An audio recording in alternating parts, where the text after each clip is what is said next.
Welcome to the Fierce as Fuck podcast. I'm your host, Amanda King, and I'm here to teach anybody who wants to fucking listen how to have the audacity to say fuck it to societal standards and live their most authentic life. This podcast is dedicated to bringing sexual conversations from behind closed doors onto the main fucking stage. Because sex, masturbation, squirting, guess what?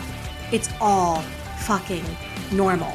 And by bringing these conversations to the forefront, we help people feel less alone in this world. We help them feel safe.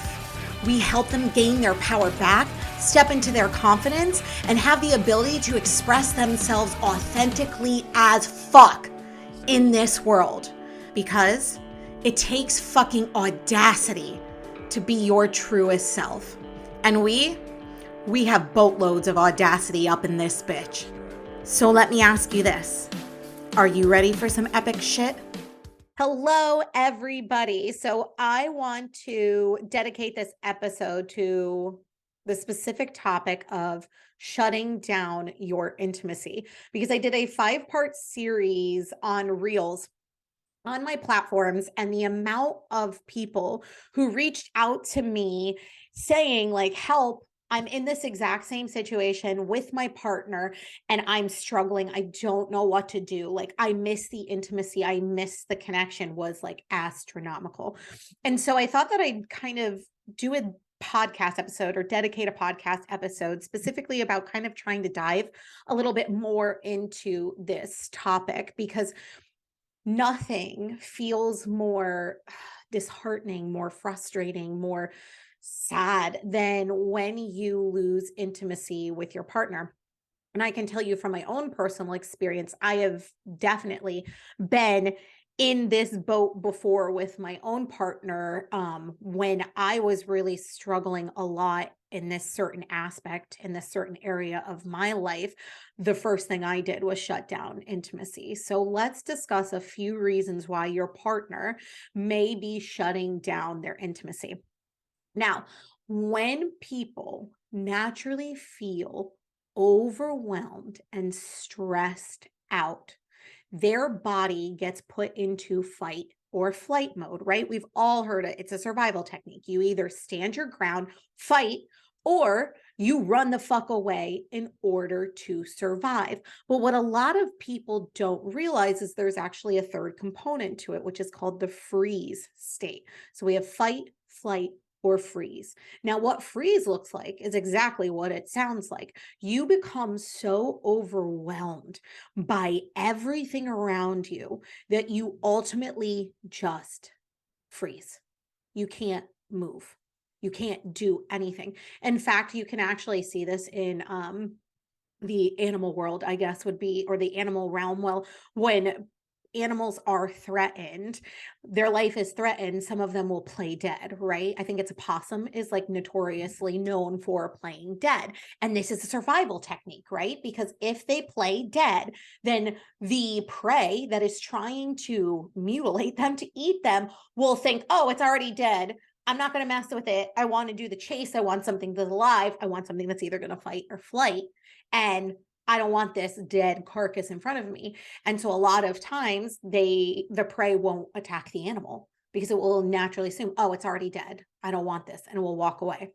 Human beings have that exact same mechanism inside of them. When they are feeling overwhelmed, when they are feeling stressed, when they have gone through emotional, physical, mental trauma, they have the ability to just get stuck in freeze. And this looks like your partner being extremely overwhelmed with, say, work. It could be them being overwhelmed with parenthood. It could be they're going through a lot of stressful situations in their entire world, right? In their realm, and they don't know what the fuck to do. And they know that they have to survive, right? That is the main goal, is survival. And so they know that in order to survive, they have got to shut down aspects of themselves in order to reach end goal, which is survival. And you see this a lot in women. And as a woman, I'm going to be speaking from a woman's experience, my own personal experience. But when I'm referring to women, everything applies to men as well.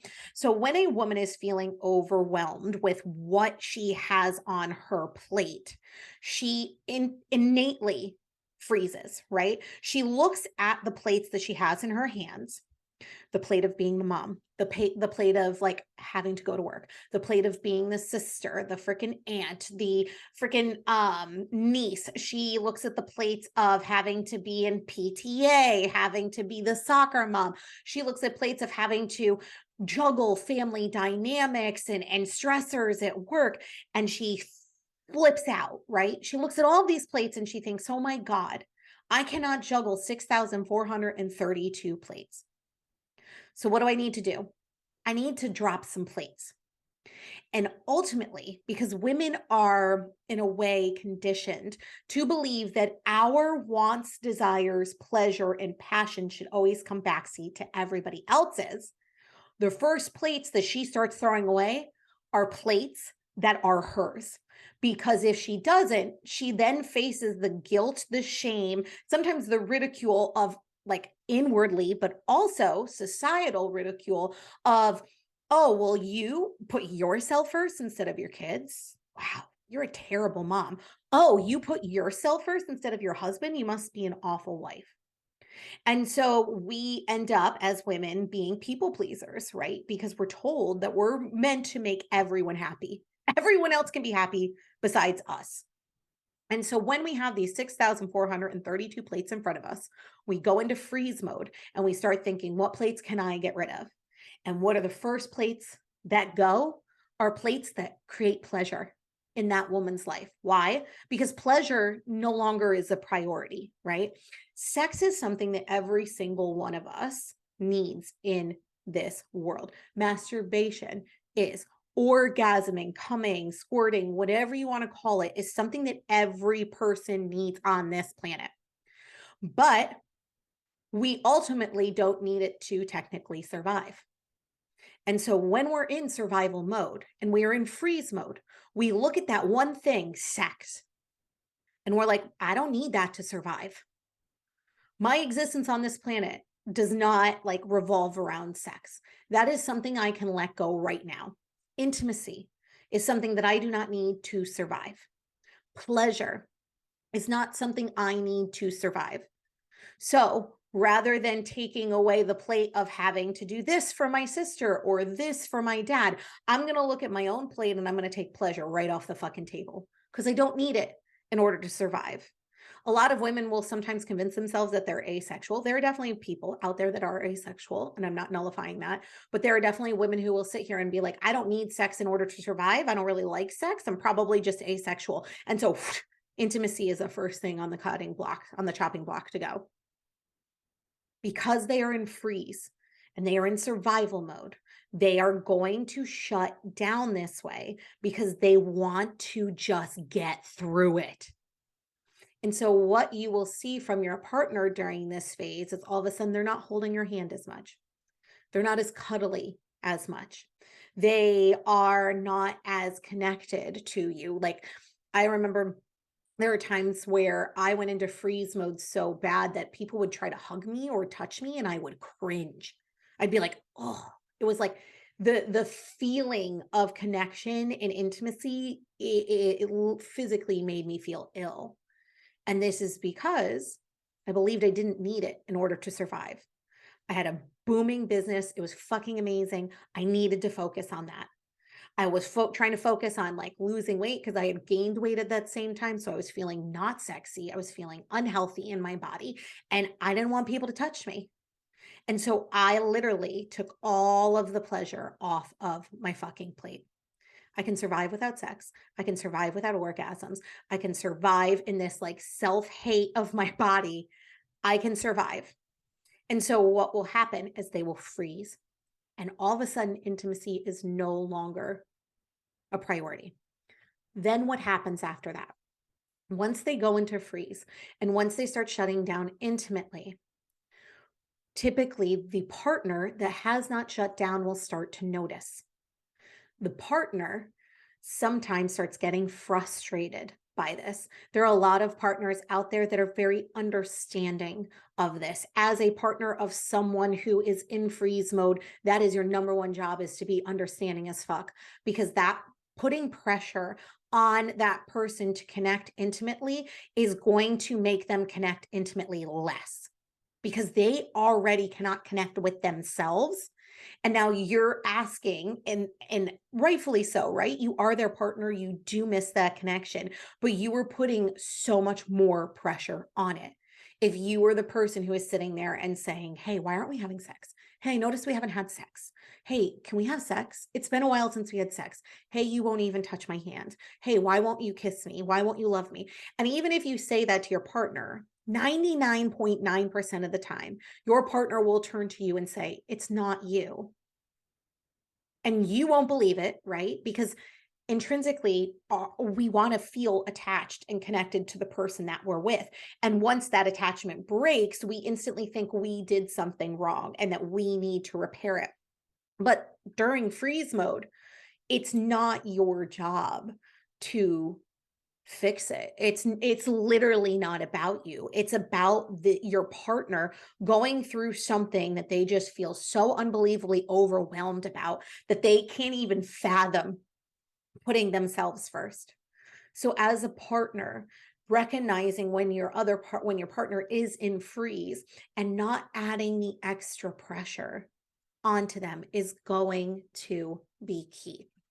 So I was reading Come As You Are. I can't think of the author's name, which is terrible, but it's a really beautiful book. And she discusses the fact that, like, when someone shuts down intimately and you as a partner are constantly nagging them about, in a way, not nagging, but you're saying, hey, I want to have sex. Why aren't we having sex?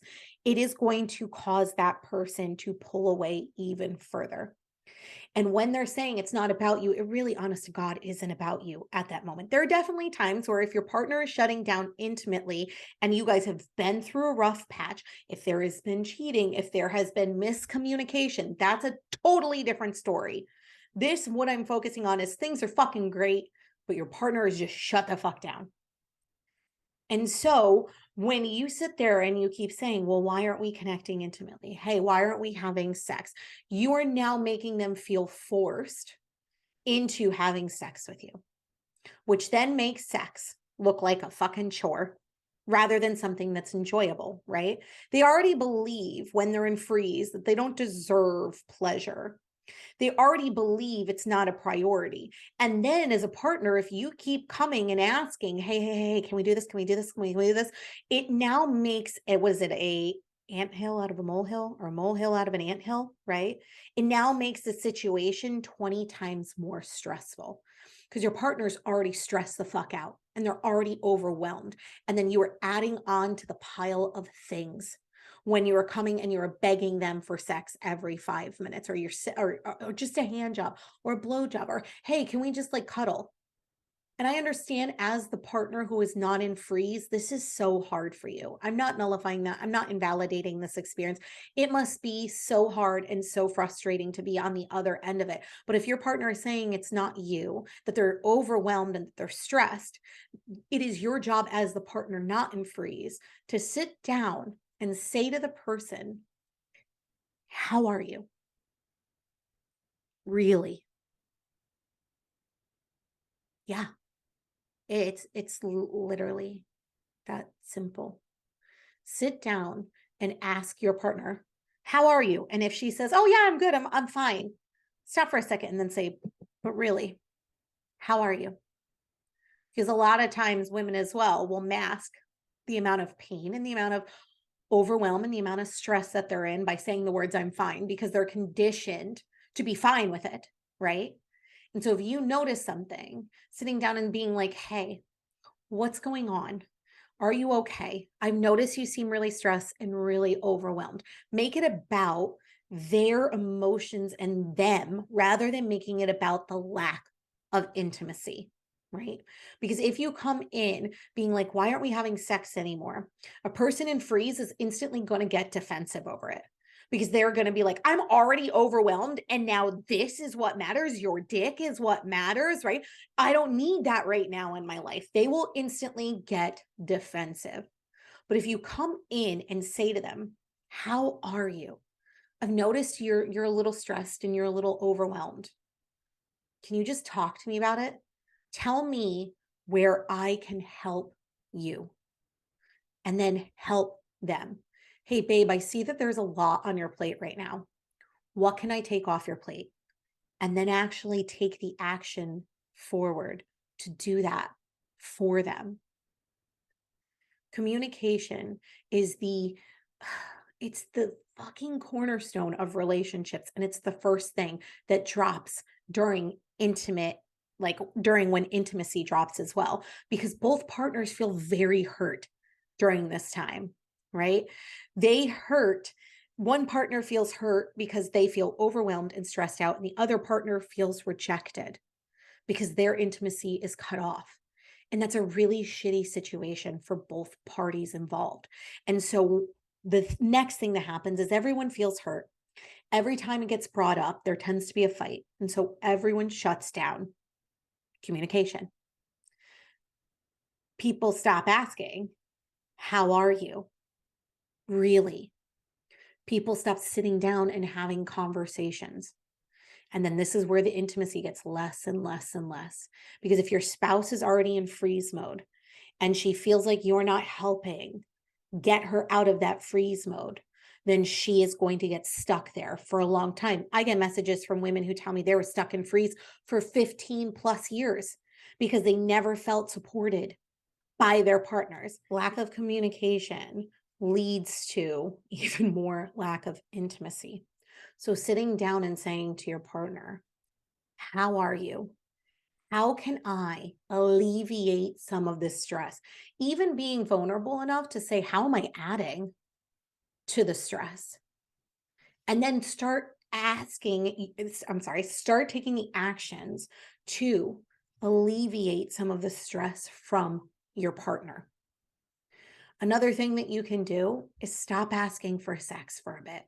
And I know that's really hard because once again, you want the intimacy, Jesus, and you want the connection. But remember, you are creating a powder keg of a situation if you keep pushing for sex.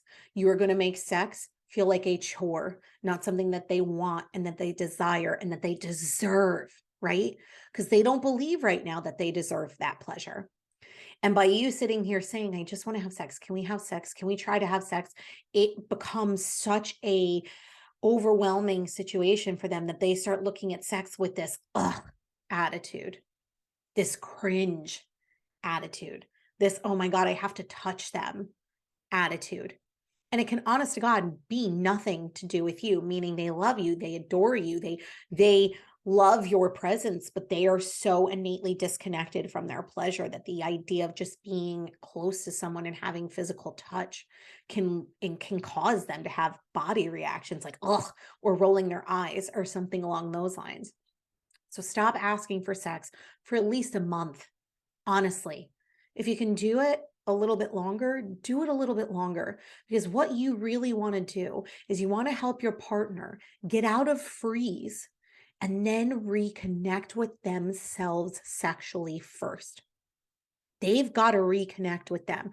When an animal comes out of freeze in the wild, basically, if you've ever seen it happen, it is like an adrenaline rush, right? It is all of these chemicals come to the surface, all these hormones in the body, and they start shaking really, really, really, really bad. It's like a shock. Like if you get into a car accident, you go into shock. That's what happens. Your system becomes so overloaded that it then kind of revolts against itself.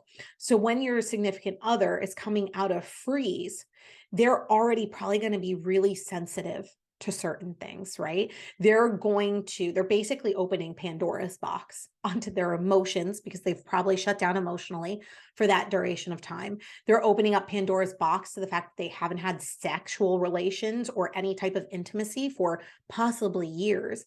And so it's going to take time for them to come fully out of freeze. When they start coming out of freeze, as the partner, it is your job to be supportive as fuck during this phase, right? It is your job as a partner to let them connect with themselves sexually again without pushing your own sexual agenda on them. I have another episode, podcast episode back, I think it's in the 160s, that's dedicated to self-love practices to reconnect with your body. When your partner is coming out of freeze mode, I'd highly suggest you going to that episode and listening to it so that you know what to do to kind of help them reconnect with their body again, because they have now compartmentalized their pleasure as something that's no longer a piece of them. And reconnecting with their body makes them recognize that they deserve pleasure and that pleasure is a good thing.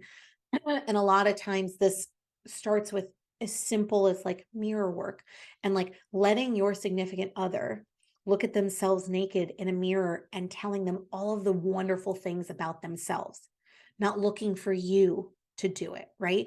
Because when they're coming out of freeze, you can say all of the nicest things in the world. It's not going to resonate with them because once again, they're disconnected from their bodies.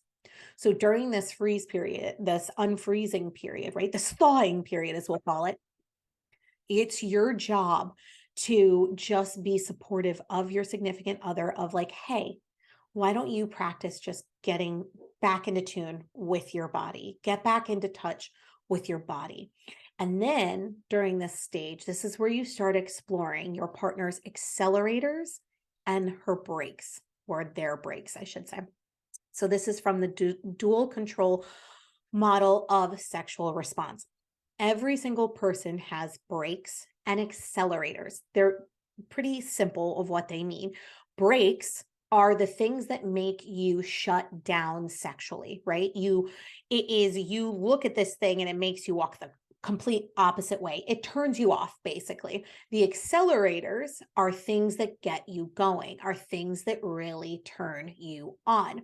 During the thawing process, when your partner is starting to reconnect to their body, it is their job as well to start looking at what are the breaks that I have in my life that are causing me to not want to have sex, and what are the things, the accelerators that really turn me on, that get me going, that make me want to have sex. And then it's your job as a significant other to help decrease the brakes in their life and increase the accelerators.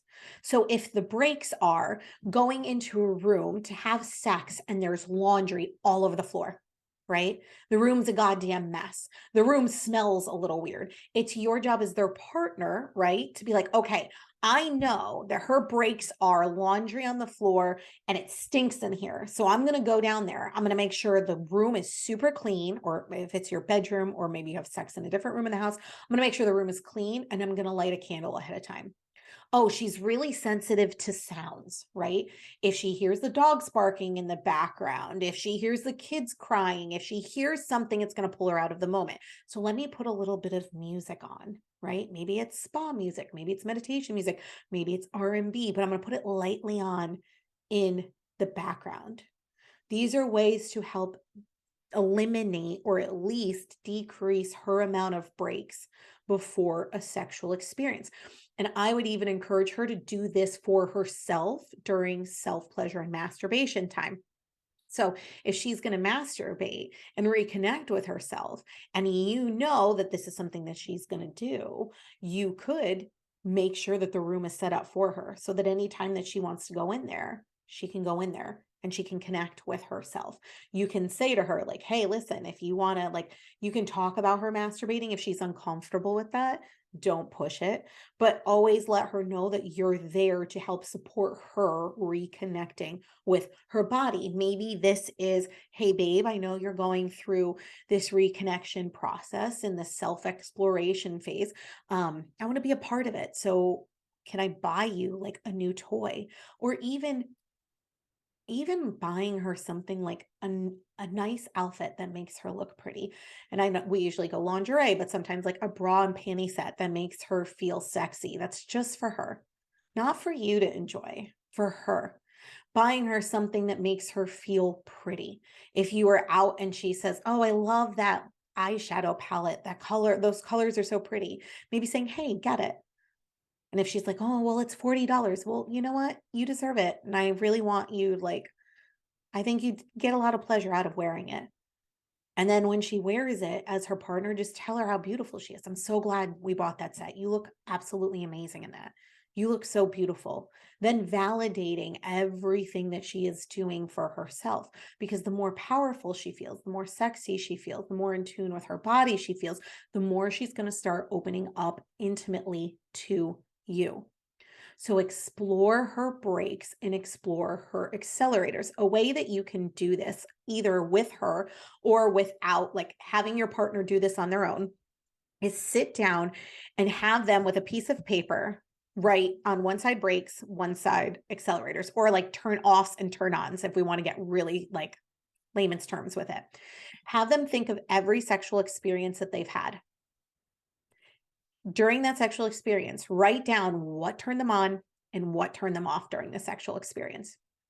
And you'll start noticing when they start doing this, they have the same things that keep happening over and over and over again. Despite the partner, it's never the partner, right? It's what's going on around them. So having them write this list of like, "Hey, these are my breaks," right? Coming into the house like being a goddamn mess is a break. Having to pick up your mother from her freaking doctor's appointment on Thursdays is a break if we're going to have sex Thursday night, right? So it's like writing down what her like breaks are in all of her sexual experiences, kind of compiling a list, and then doing the same thing for her turn on experiences. Like, so what are the best sexual experiences that she's had? Why were they the best? What was going on in the situation? What were things that were done? These are her accelerators. And then if she's comfortable enough, have her share that list with you. So you can, when you are starting to reconnect intimately again, start making sure you're decreasing her breaks and increasing her accelerators during this time so she feels like she can connect intimately with you again. Patience is going to be key for both people. Yes, both people. Because when your partner is coming out of freeze, it's not something that's just going to be like, "Hi, I'm in freeze one day, and then I woke up the next morning and all of a sudden I'm this huge sexual being who just wants to touch everything and who's so sensually turned on by anything." No, it takes time to come out of freeze. It can take 6 months sometimes. It can take a year. It can take however long it's going to take your partner. So you have to be patient during this process and supportive of this process. And even during the times where she's reconnecting with you, and if you want to be part of it, ask her how you can be part of it. Be like, "Hey, listen, I know you're reconnecting with yourself sexually, and I don't want to step over that, but is there some way that I can be a part of that?" And maybe it is buying her a sexy piece of lingerie so that when she wears it that day, you know that she's going to masturbate. And that's a little spicy because you know what she's going to do at the end of the day. And that turns you on. And maybe even saying, like, "Hey, like, I really would like, if you're comfortable with it, you telling me when you masturbate, because I get turned on by that. And I like the thought of that. And so I want to masturbate to that." Maybe it's during the self-exploration phase and I talk about reconnecting with the body during this process. One of the things I suggest is taking nude photos, right?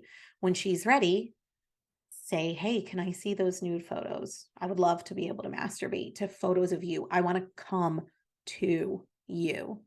When she starts videotaping herself masturbating, "Hey babe, whenever you are comfortable with that, I would really like to see one of those videos. That's a turn on to me. And I feel like that's a way I can connect with you without being in the room, just because I want to respect you and I want to make sure I don't rush this process, but I would love to see you like that rather than looking at other people. I want to see you."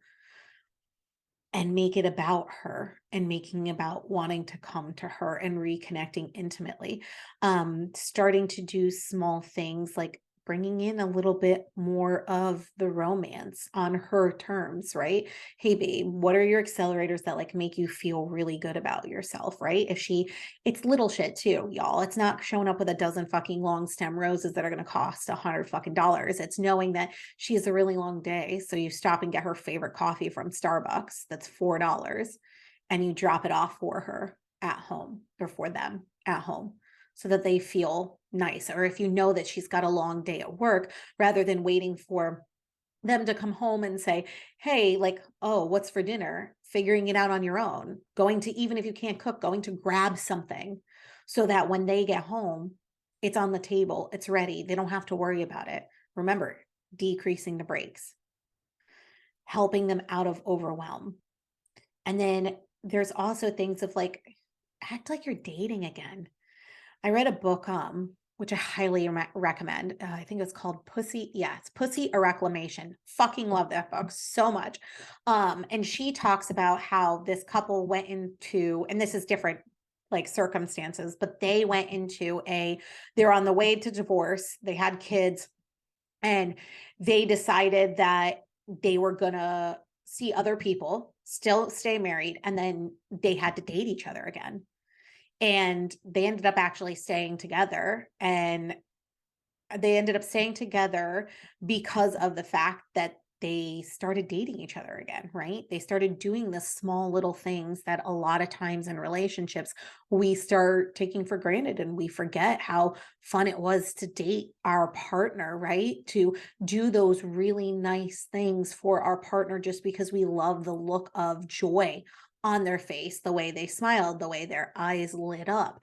And so take this time when they're coming out of freeze to date your partner again. Go back to when you guys were first together and the excitement and the fun. And I know that the context has changed and life has changed, but you can still do those things that make them feel really good, really seen, and really wanted. And it's about being patient, like I said, with each other and keeping the line of communication open. Because once they're out of freeze, ultimately, we all hope that they'll reconnect with their body again. They'll reconnect with themselves sexually again. Then they're going to start opening back up to you because you've been there. You've been patient. You were being kind, caring, loving. You were making them feel seen without being pressured. You're making them feel seen without pressuring them. There we go. You have been their rock during this process. And so you're going to be the first person that they want to turn to when they're ready to take that step into it, because they're not feeling pressured by it, because they feel that they want it, that they deserve it, that they want to experience that connection with you again. Thank you guys so much. I really, truly hope that this episode helped some of y'all. If you guys liked it, feel free to tag me on Facebook, on Instagram, on Snapchat. Share this episode with your friends. Come follow me on all the social media platforms. Shoot me a question in the DMs. I try to get to as many questions as possible, but honestly, I get hit with so many on such a daily basis. I don't have the capacity, but I do try to help as much as I can. And of course, if you are looking for something a little bit more in depth, a little bit more me time, please come in and check out my Audacious as Fuck monthly membership. It's a super low cost membership. It's $33 a month.